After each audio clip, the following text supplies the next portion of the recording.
Un saludo para todos los que dedican esta mañana pues a compartir experiencias de aula. Gracias a una empresa docente también por abrir este espacio de comunicaciones de innovación curricular y en especial por usar esta plataforma pues que facilita mucho este trabajo de compartir experiencias. El trabajo que vengo a mostrar hoy es un trabajo de aula, de la media, exactamente en grado 11.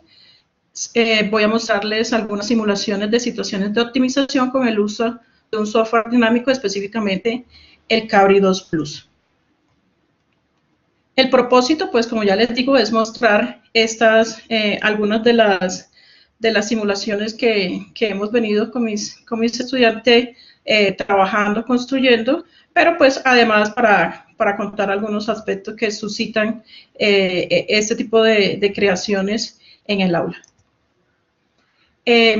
Una empresa docente compartió un video donde también pueden ampliar esta presentación y pues que está en YouTube, en mi canal Matemáticas Dinámicas con Miss Astrid. Situaciones de optimización, ¿cuáles? Pues vamos a trabajar o a mostrar aquí las que conocemos de los libros de cálculo. Prácticamente cada uno de nosotros usamos un libro de cálculo, sabemos cuáles son las situaciones que ahí se comparten y que realizamos pues de manera tradicional después de conocer o trabajar con los estudiantes desde lo conceptual, los criterios de derivada, sacamos máximo, mínimo, entonces de ahí vamos a trabajar. Por ejemplo, el libro de cálculo de Stewart, que muchos conocemos, y parto con esta imagen porque está escrito, pero de pronto algunos de los que me están escuchando tal vez no creerían que Stewart me firmó el libro. Están observando simplemente. Y llego acá, ver para creer. ¿Sí? Eso pasa en el aula. Muchas veces los estudiantes, lo que está escrito, tal vez, aunque lo entiendan, pues no están seguros o no llegan a la comprensión. Y tienen que ver para creer. Pero en el aula no se trata solamente de credibilidad. Los estudiantes que nos acompañan, cada uno de ellos tiene un proceso diferente de comprensión. En el aula se trata de la comprensión. ¿Cómo llegar a la comprensión de lo que estamos trabajando, en este caso específico, de la optimización desde el aula? Aquí observamos, para la comprensión, muchos de nosotros hemos trabajado de diferentes maneras, desde el concreto, desde lo abstracto. Queremos representar el mundo que vemos, utilizamos tecnología para facilitar el trabajo con el concreto, representamos la manera como comprendemos los problemas, seguimos utilizando tecnología para mejorar los resultados de ese trabajo previo de la comprensión. ¿Y qué hemos hecho en el Abraham Lincoln para la comprensión de la optimización específicamente?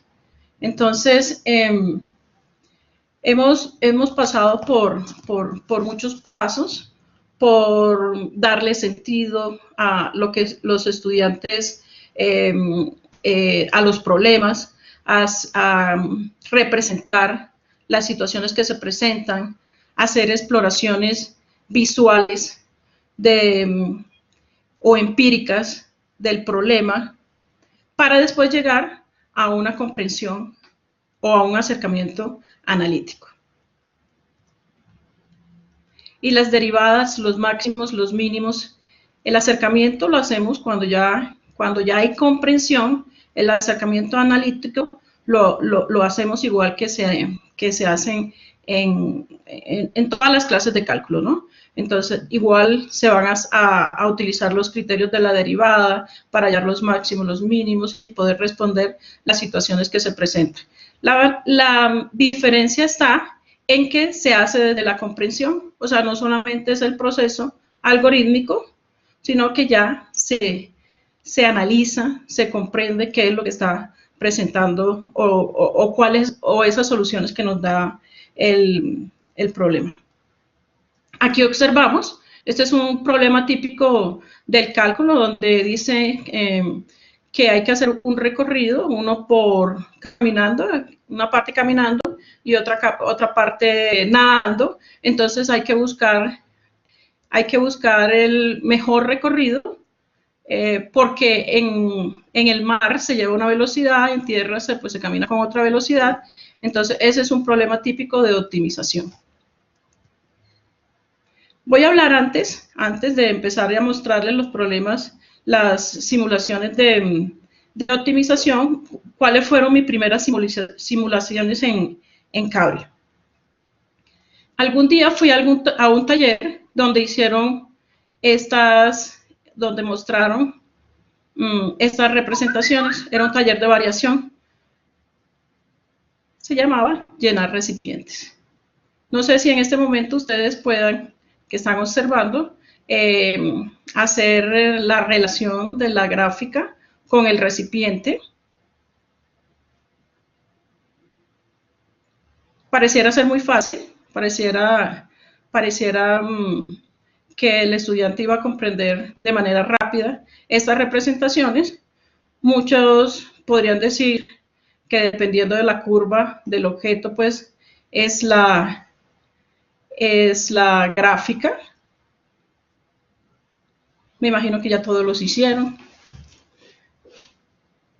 Que esta figura 3 o este cilindro corresponde a esta gráfica, que el cilindro que está compuesto o esta estructura que está compuesta por dos cilindros corresponde a esta gráfica,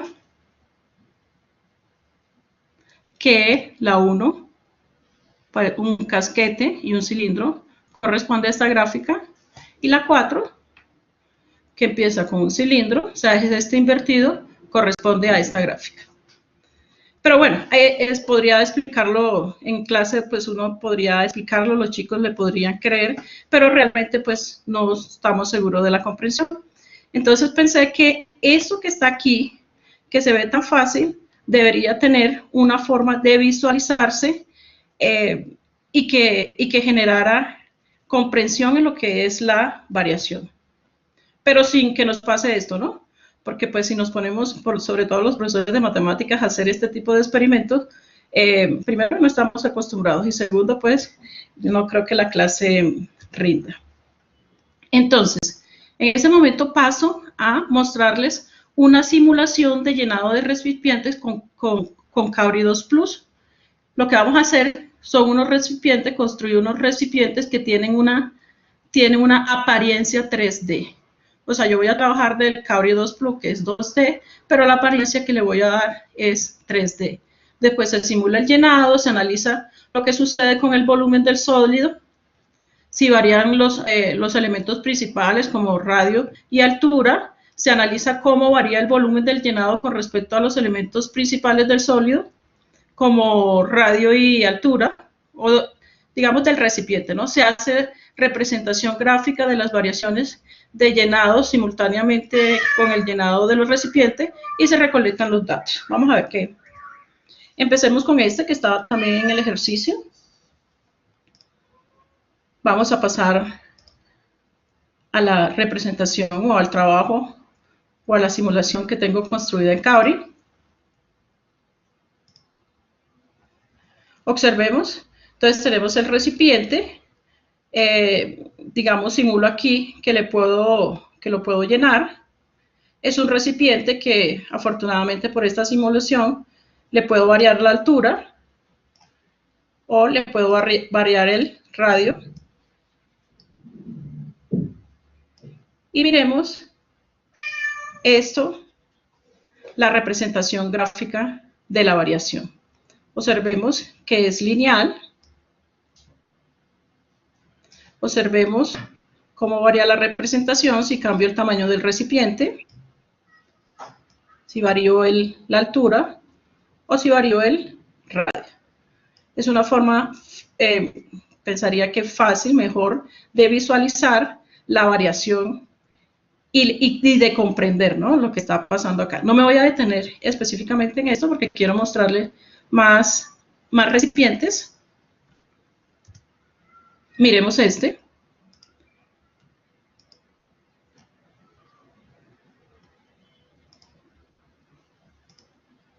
Entonces, es un recipiente parecido también al del ejercicio.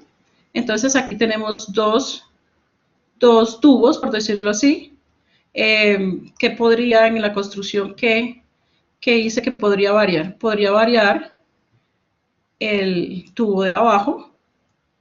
Podría decir que no hay tubo también, que es uno solo. Podría variar, bueno, aquí simulo el llenado.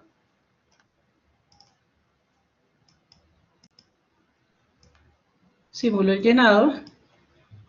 Aquí podría variar el radio, vamos a ver. Esta construcción está hecha de tal forma que el radio del tubo de abajo sea la mitad del tubo de arriba o del tanque. Entonces vamos a ver cómo es la representación gráfica de lo que está sucediendo ahí en el llenado. Observemos, a medida que vamos llenando el tubo de abajo, mire que la pendiente depende del radio.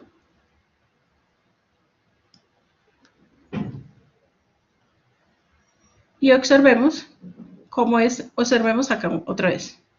Observemos que si la pendiente depende del radio, pero como el tanque de arriba, el radio es 2 veces, observen la variación, podríamos decir que las pendientes se relacionan en forma de mitades, ¿no? Esta pendiente de esta recta es la mitad de la pendiente de esta recta que incluye este segmento. Miremos otro.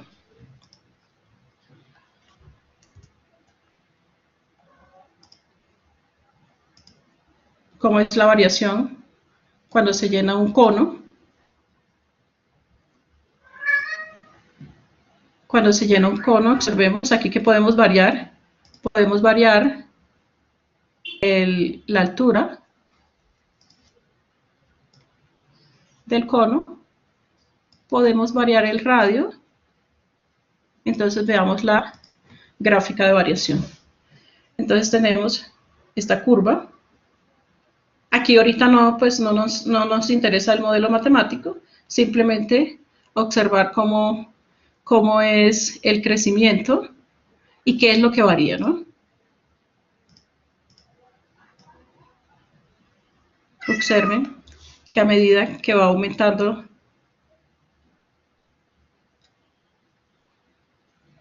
la altura, el volumen, pues, por supuesto, pero no es lineal. En un ejercicio de llenado, si el trabajo es ese, analizar, pues, o explorar el llenado de recipientes, podría ser un buen material o herramienta para tomar datos y poder hacer todo tipo de análisis. Observen esta construcción me permitió, por lo menos en mi caso, ver un punto de inflexión, porque hablamos mucho de los puntos de inflexión, pero realmente hasta que hice esta simulación, pues encontré un punto de inflexión. Entonces, exactamente el punto de inflexión es cuando nosotros se termina de llenar el recipiente, que es un cono truncado, podríamos decir que hacia abajo, y empieza a llenarse el cono truncado, punto de inflexión. Por lo menos uno siempre los trabaja cuando está haciendo análisis de gráficas con con derivadas, pero pues realmente una situación donde lo hubiese observado, pues hasta este momento. Rápidamente, tenemos este otro recipiente que lo construí con como si fuese un cilindro con dos casquetes esféricos. Recuerden que es una apariencia de 3D, pero pues no. Entonces tenemos, miremos, si empiezo a llenar el casquete de abajo, como es media esfera, que ya lo habíamos visto, que era el cilindro, que es lineal, y el casquete de arriba, que si lo empiezo a llenar, podemos decir que cada vez que se llena, entonces como va disminuyendo el radio, por decirlo así, va aumentando la velocidad de llenado.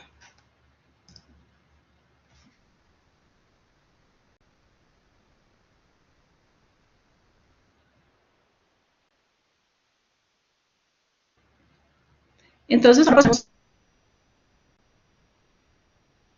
de cómo resolver problemas de optimización. Entonces él da unas recomendaciones, aquí tengo el libro, dice, comprende el problema, el primer paso es leer el problema con cuidado, hasta que se entienda con claridad, hágase las preguntas, cuál es la incógnita, cuáles son las cantidades dadas, cuáles son las condiciones dadas, después dice, dibuja un diagrama, posteriormente dice, introduzca anotaciones, dele nombre pues como a la función que va a optimizar, exprese esa función en términos de una sola variable,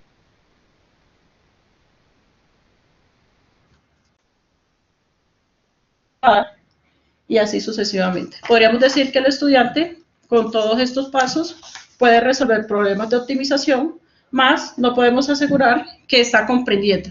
Entonces, estas simulaciones me permiten, en el aula, nos permite en el aula trabajar con más atención a la comprensión para que todo lo analítico sea comprendido. Entonces, aquí traje la simulación de un problema también del cálculo de Stewart, que es el corte de un alambre.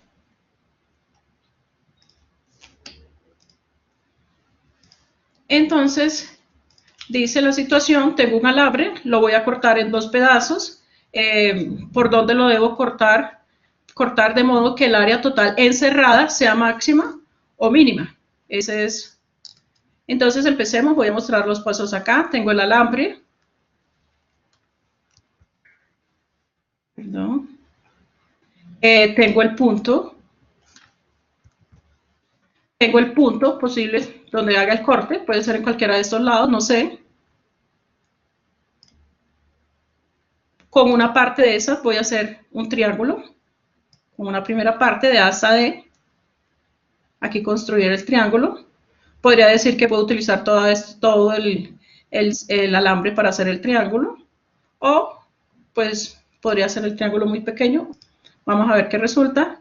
Aquí, con lo que queda, ya sea de DH, con lo que queda voy a construir el cuadrado, y lo que se quiere saber es dónde debo cortar, o sea, dónde debo cortar exactamente para que el área encerrada sea máxima o sea mínima. Aquí hago unos procesos, unos cálculos, porque pues exploramos también de manera numérica. Entonces ya ahí podría tener unos datos, empezar a observar el área encerrada, ese valor, y encontrar de manera probando, ¿no? Tanteando, cuál sería el área máxima o mínima. Pero pues la mejor forma de observar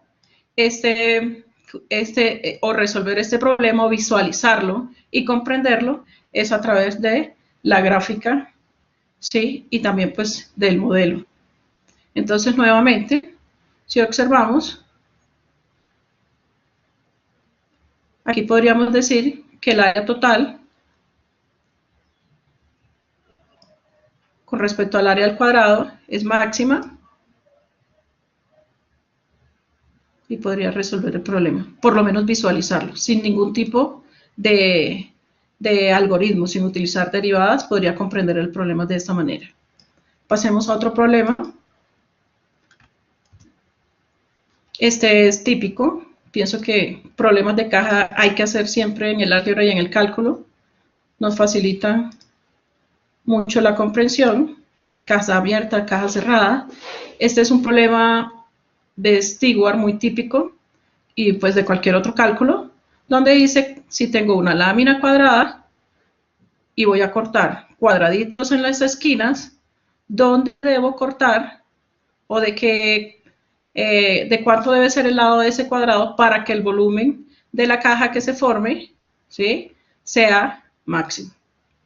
Entonces, aquí también podemos hacer una exploración rápida.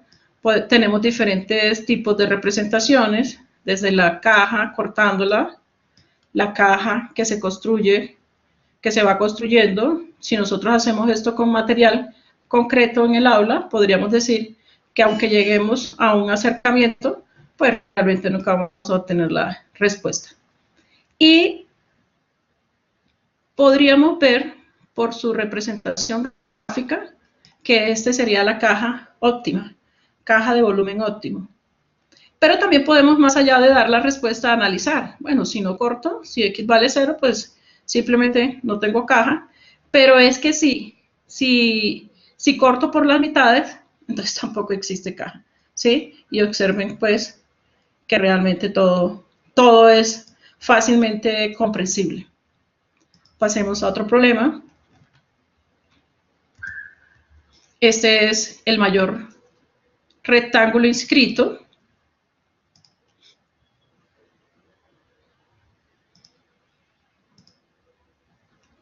La situación problema también es un triángulo rectángulo del lado 10.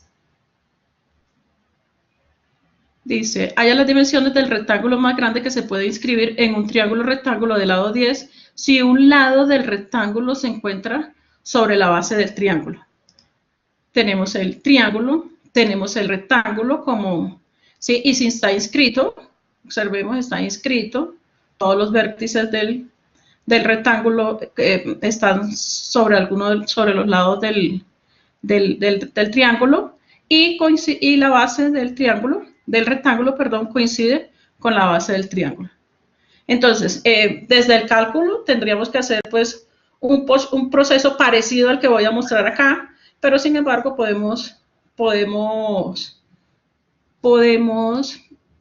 acá se facilita mejor visualizar. Observen esto, sin proceso alguno.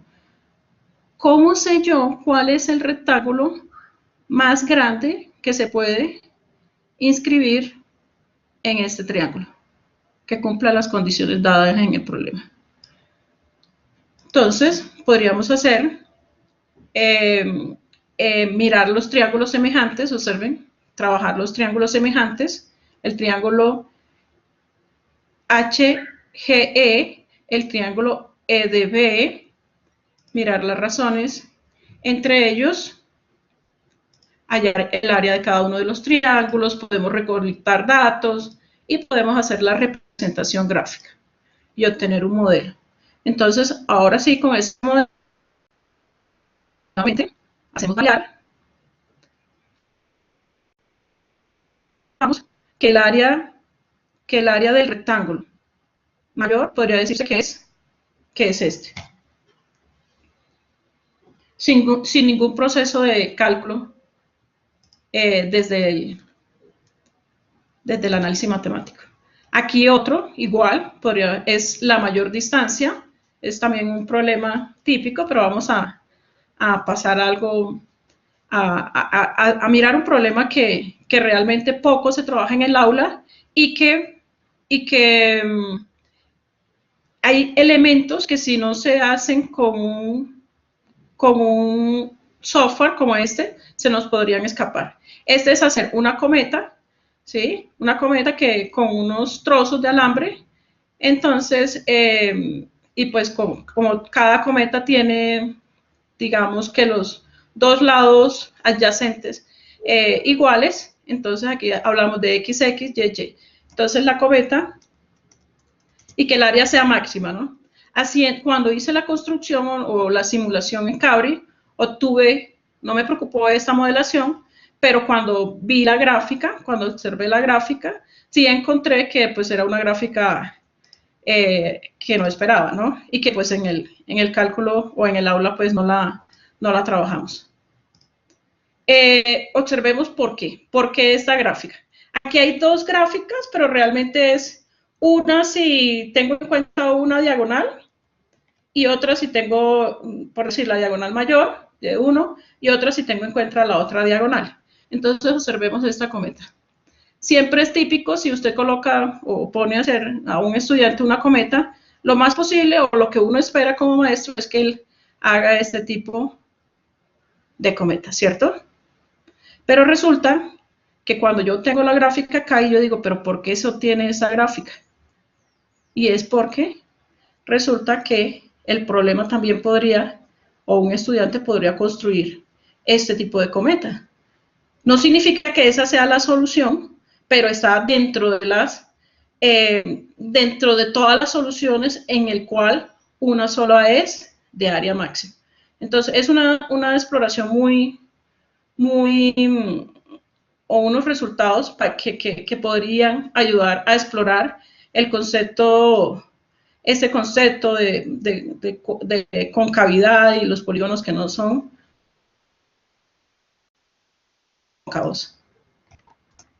Para cerrar, porque pues como el tiempo, entonces una pregunta y dos aportes. La pregunta es, bueno, ya aquí mira que podemos hacer la optimización en el aula de diferentes formas, ya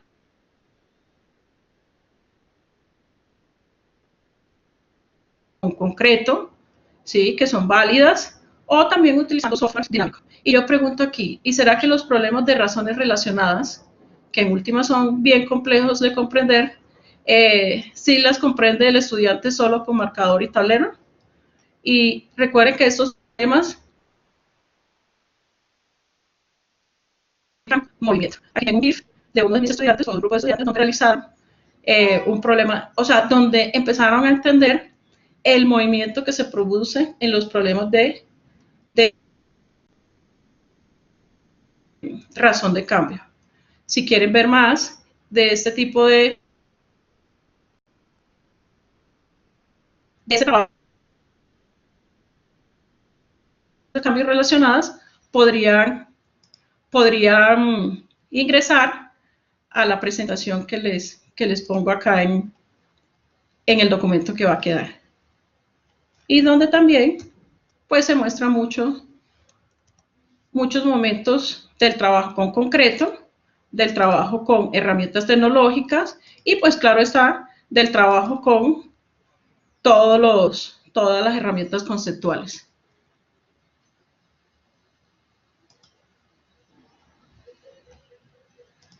Aquí me perdí un poco.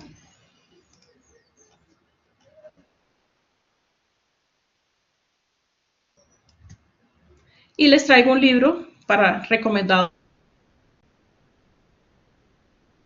leer, que es Educación Matemática,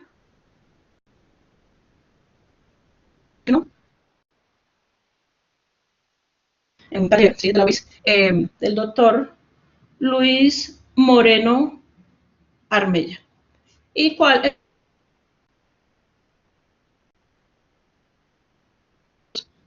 digamos, didácticas con la implementación de herramientas tecnológicas. Muchas gracias.